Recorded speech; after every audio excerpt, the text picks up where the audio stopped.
is CTV News. Good evening and thank you for joining us. I'm Travis Fortnum. Let's start off with some good news on this Friday night. Windsor's new outdoor ice rink outside City Hall is now open. There was a soft launch today with a grand opening planned for next weekend. But as CTV's Chris Campbell reports, not everyone agrees that this is good news. I'm just jumping on the ice quick. I'll see you guys in a little bit. Downtown councillor Ronaldo Augustino wasted no time lacing up his skates this morning, becoming the very first person to test out the new City Hall Square ice rink. You know, I travel with my skates for moments like this, and I saw the opportunity and I just jumped on. The new ice rink replaces the old one at Charles Clark Square and creates a new winter hub in the heart of downtown. I love it. It's amazing. The kids down here are going to be so excited, and you know, I cannot wait to see this place full of kids and people from other countries and our citizens, residents, people of downtown skating around. I can't wait. Today's soft launch gave staff a chance to test the ice and equipment before next Saturday's full grand opening celebration. We will have staff on site. We'll have the Zamboni running. We do ask people to be mindful that during this next week, you know, we may be periods where we have to shut things down, so we just do any other little finishing touches around the site. But you know, we're at a point now where it's safe and it's ready to skate. Next weekend's celebration will feature live music, a DJ, Santa visits, free hot chocolate, fire tables, crafts, and free skate lending through All Saints Church. But people downtown today had mixed reactions to the new amenity. I think it's very nice. They did a really good job. While many are feeling festive about the new space, others question whether the $15.5 million price tag could have been better spent. There's a lot of problems in the city with homeless and everything else. I think spending that kind of money on a project that, I don't know. To me, it was a waste of money. I think the homeless people need help first before you decide to fix that. Sometimes when you collect taxpayer dollars, it's nice to put them back into the community for the taxpayers to use. The city says the rink adds another destination to a downtown already buzzing with holiday events and hopes it becomes a seasonal gathering spot for families. Sounds like those who are coming down to the Santa Claus parade for tomorrow night can bring their skates and test out their skills. Chris Campbell, CTV News. Windsor's job market surged in November with unemployment dropping again. StatsCan says our jobless rate fell to 8.1%, down from 9.6% in October. The biggest gains came in healthcare, education, and manufacturing, and youth unemployment is down to 14%, the lowest in nearly 2 years. Nationally, the jobless rate sits at 6.5%. In Ottawa, the federal government is serving Stellantis a notice of default after the automaker moved planned Brampton production to Illinois. Minister Melanie Joly told a committee that shift violates federal contracts tied to jobs in Brampton and here in Windsor. She says funding for the Windsor battery plant included a job guarantee in Brampton, and that promise may now be broken. Meanwhile, Ontario's education minister is signaling big changes ahead for how school boards operate in Ontario. After taking over several boards this year, Paul Calandra says he's weighing whether trustees should even remain part of the system, at least for English public boards. He says trustees in Catholic and French boards would still have roles around denominational issues. Calandra stressed no formal plan has been put to cabinet, but the NDP calls his comments contemptuous, saying communities deserve a voice in their schools. And on the municipal front, Ontario's big city mayors, including Windsor Mayor Drew Dilkens, are calling on the province to declare a state of emergency over homelessness fueled by mental health and addictions. The group says recent provincial moves like new treatment hubs are welcome, but not enough. The province points to its $3.8 billion 10-year plan to close gaps in mental health and addictions care, but mayors say the crisis is outpacing supports. In Chatham, a local drop-in hub is expanding its role to help meet that need. Hope Haven has now transitioned into an overnight warming center open from 7 p.m. to 7 a.m. as Chatham-Kent grapples with a rising homeless population. The center is also open daily from 10 a.m. to 2 p.m., a place staff say people rely on to recharge, regroup, and stay warm through the winter. Always need help, always need donations. You know, we do get some support, but the support from the community is really what keeps us going at the end of the day. All the regular things that you think about, you know, that we're always out there crying that we need coffee, sugar, stuff like that. We also have to keep the lights on and the heat on, so monetary donations are always welcome. And still in Chatham-Kent, officials confirm a person living in a transitional cabin at Pathways on Park has died. The individual was found Thursday. The coroner could not determine an immediate cause of death, and officials say there's no evidence of foul play. Supports are being offered to residents and staff impacted by the loss. And as communities work to support vulnerable residents, police are keeping a close watch on holiday driving. A new OPP report shows Essex County leads the region in impaired charges over the last 2 weeks. A reminder to plan a safe ride. Here's CTV's Bob Belichico. The more you look, the more you find. And if you don't look, you won't find any. And that doesn't mean there's no impaired drivers. The West Region OPP has been running ride checks across southwestern Ontario, and so far, they've laid nearly 100 driving charges. People are still driving drunk. And what's the risk to the public? What's the risk to my family, yours, somebody's kids going to school and getting hit and killed by an impaired driver? So it's so sad. In those results, Essex Detachment stood out, laying the most impaired driving charges in the region at 21. The next closest detachment had about half as many. They don't think they're ever going to get caught. And then realistically, when you're impaired, you don't make good decisions.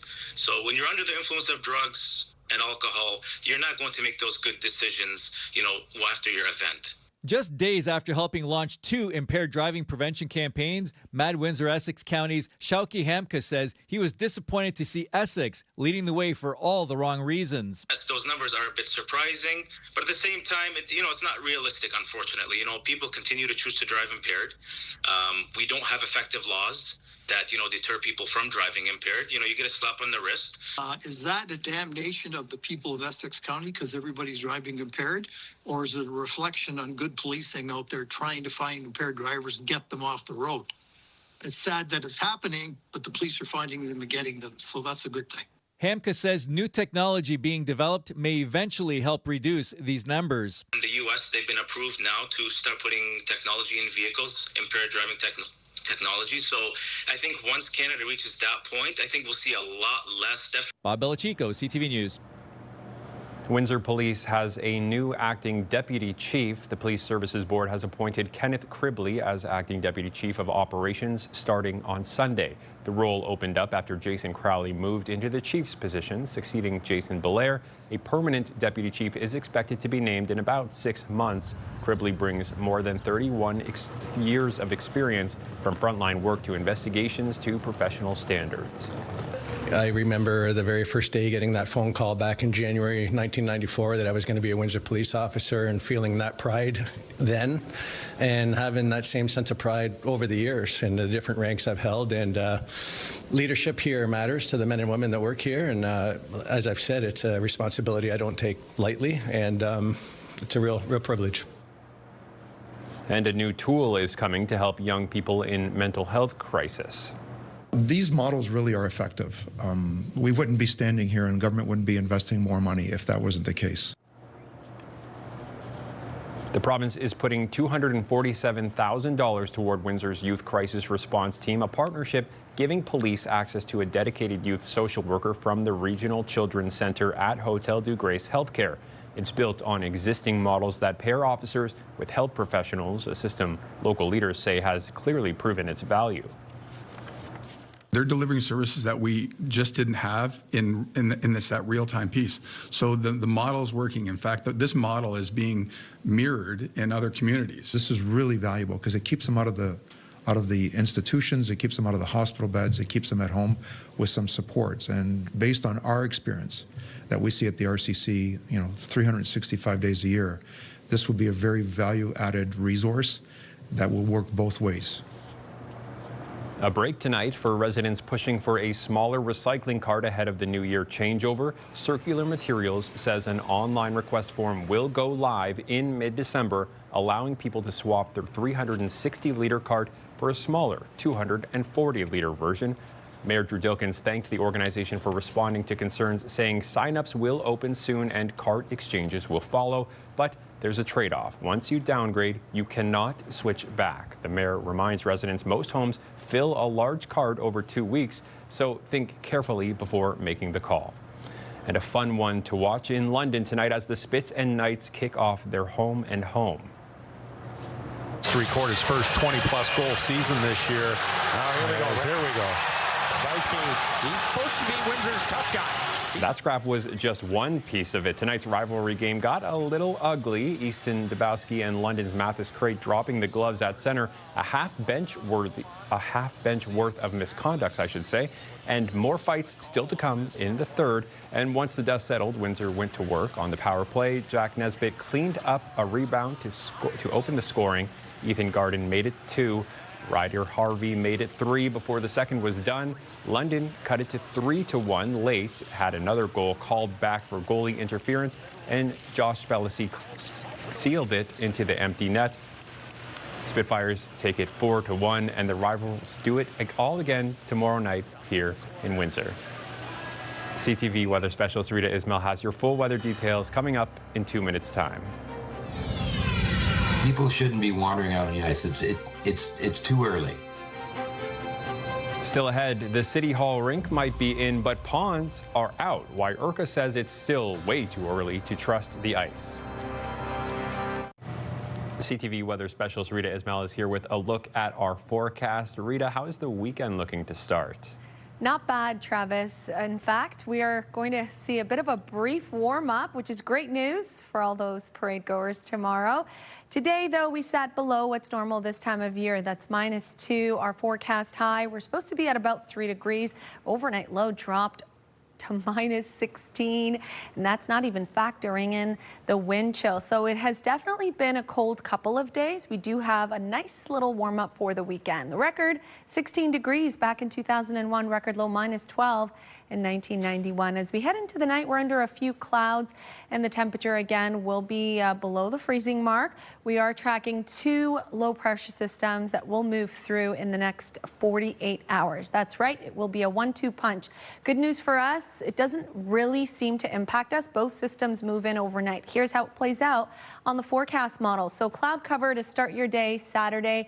That first one moving in overnight tonight into tomorrow morning. You can see the bulk of the moisture staying to the northeast. If you do have travel plans along the 401, keep that in mind as you head eastward. There will be snowfall and lake effect flurries developing in behind this first system, and the temperature will be at or below the freezing mark. Again, for us, we're dodging the snowfall from this first low pressure system. In behind it, though, here's that second one. This one appears to be a bit more widespread.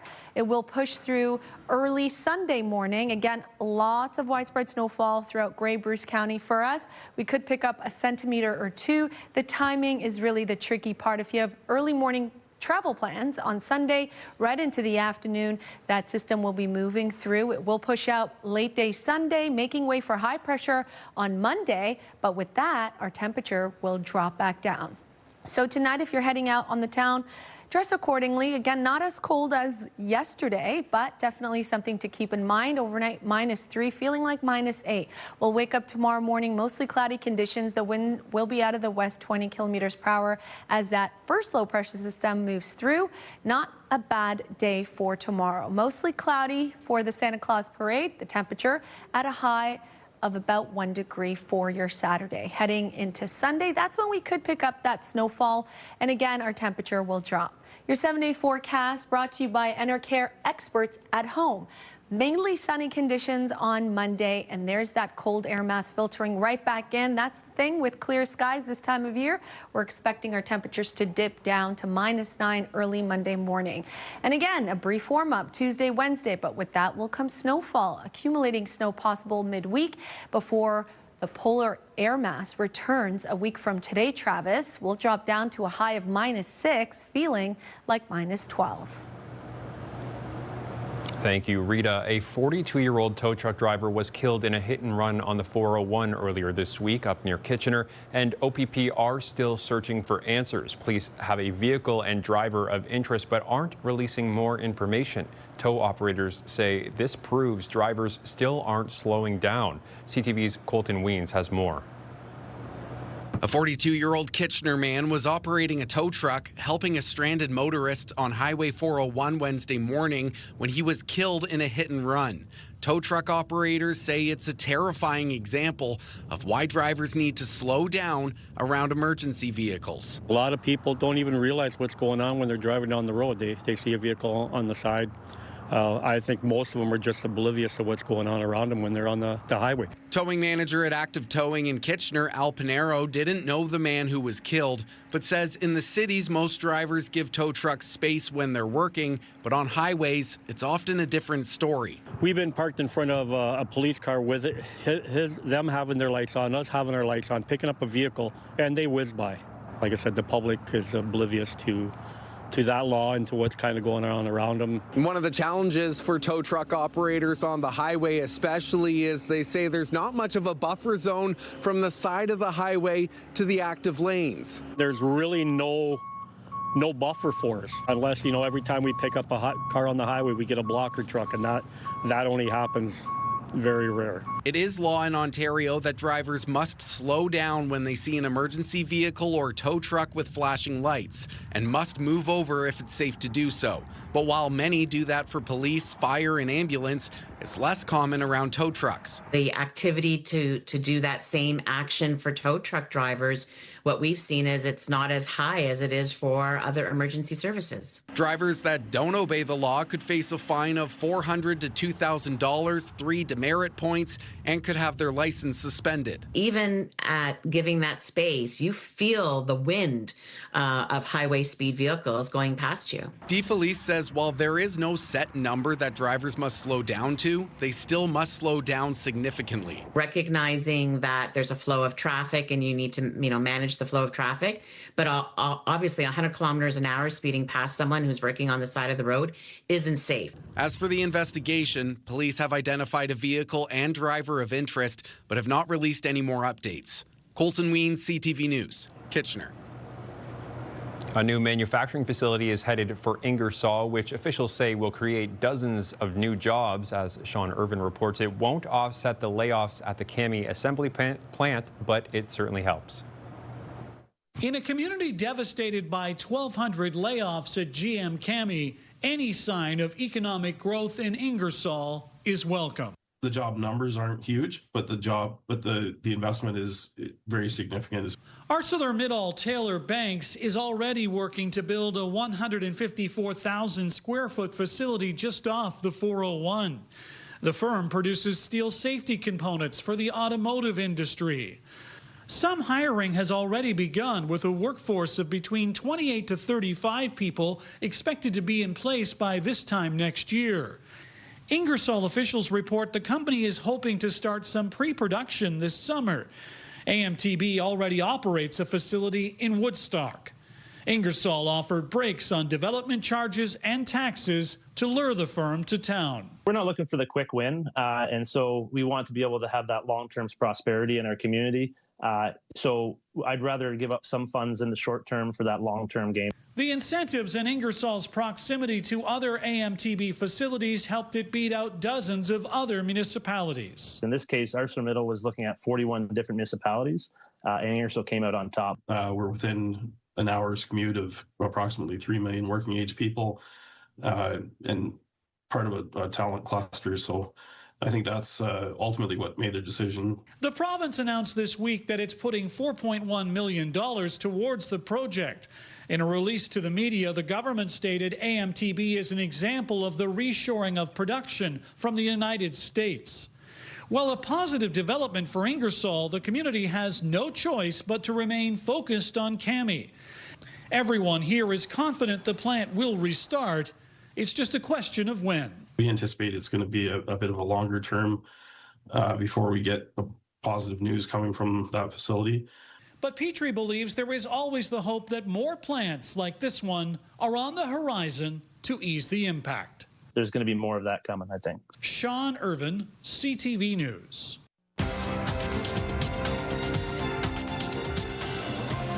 Canada's main stock index was weighed down by losses in the technology sector. The TSX closed down 166 points, while the Dow gained 104, and the Nasdaq is up 73.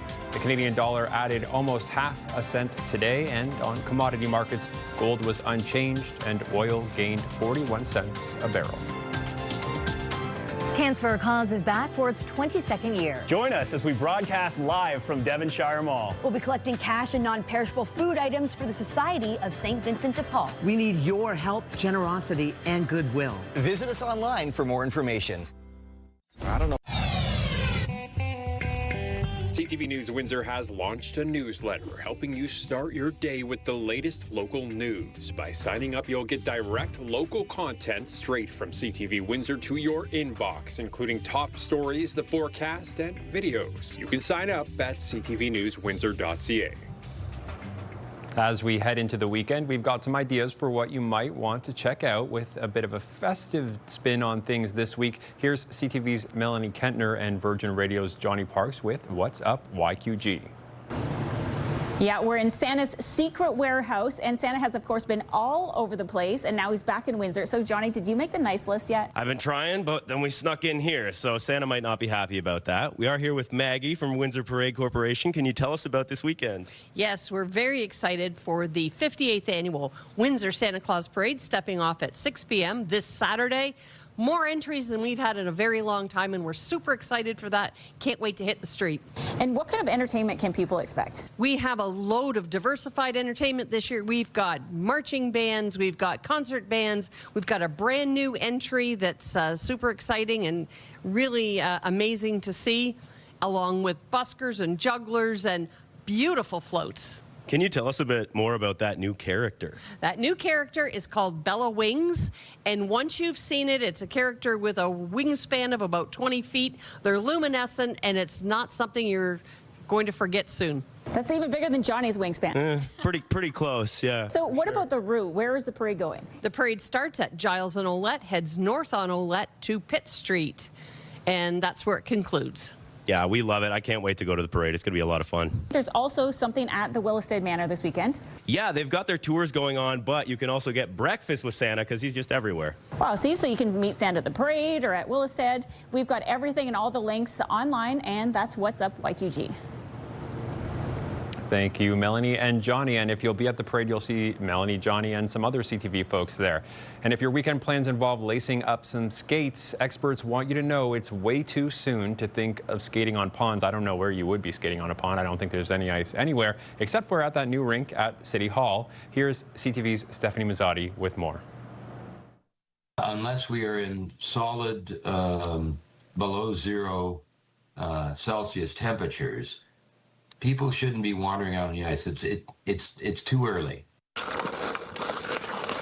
CAO of the Essex Region Conservation Authority, Tim Burney, says he understands people want to get out on the ice and take part in Canada's national pastime, but the timing isn't right. Ice needs to be at least 4 inches thick for walking and 4 to 6 inches for skating, playing sports, or ice fishing. No one should ever assume ice is perfectly safe. It never is. In 2021, emergency crews, including LaSalle's ice rescue team, were called after 4 teens fell through a pond at the Vollmer complex. One of the teams was completely submerged and taken to hospital for observation. If that ever happens, the Canadian Red Cross says, first, call for help. Resist the urge to climb out. Try to relax and catch your breath. Reach forward onto the broken ice without pushing down. Kick your legs to get your body horizontal, then crawl on your stomach or roll away from the open area. And remember, do not stand up. Ice rots and loses its structural integrity quicker than it freezes. So watch for changes in ice color. Blue ice is generally the strongest. White ice has air bubbles and is about half as strong. And black ice indicates it's starting to decay. And Bernie says if you have access to a backyard ice rink, that's your safest option. It's a heck of a lot more safer. Stephanie Mazzotti, CTV News. CTV weather specialist Rita Ismail is back with one last look at the weather for the week. Rita, next week, some more snow, I should say. Yeah, you know what? Winter in full force, Travis. That's right. And technically, it's still fall. So there's that. 1 degree marker high for tomorrow. Dry conditions into the evening. Great news for that parade as it pushes through Windsor, Essex. Sunday, though, we do have that secondary low pressure system. Although weak, we should pick up a couple centimeters of snowfall Sunday, and the temperature will be below the freezing mark, dropping down even colder than that on Monday. -4, feeling about -10, 11 Monday throughout the day. And then we have snowfall, as you mentioned, Tuesday, Wednesday, and then heading into the latter part of next week. Scattered flurries set up, and the cold Arctic air returns with a high of -6 on Friday, with that chance of some flurries. Travis? Thank you, Rita. Finally tonight, as 2025 ends, Google is out with its list of what was most searched for this year. CTV's John Van Valley Rao recaps what topped the trends.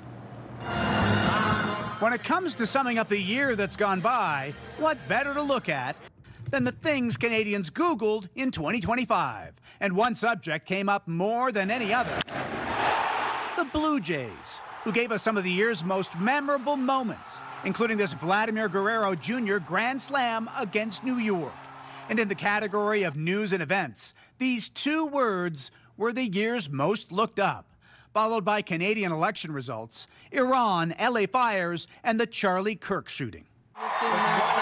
As for the person Googled the most, Mark Carney topped the list. This was an election year, and Canadians were following the election every step of the way. Serial killer Ed Gein came in second.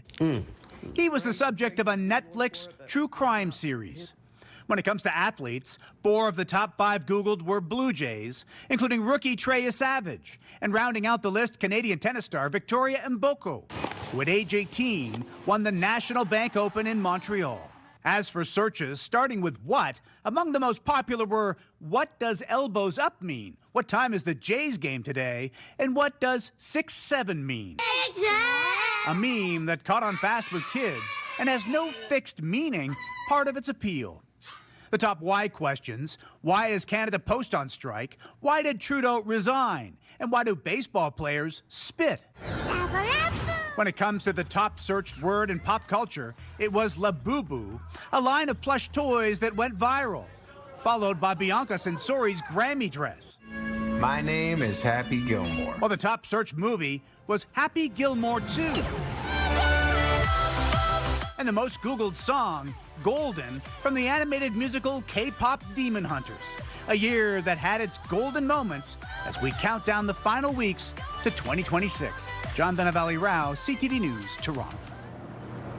That's our time for tonight. We hope to see you back here on Monday. For now, I'm Travis Fortnum. Have a great weekend.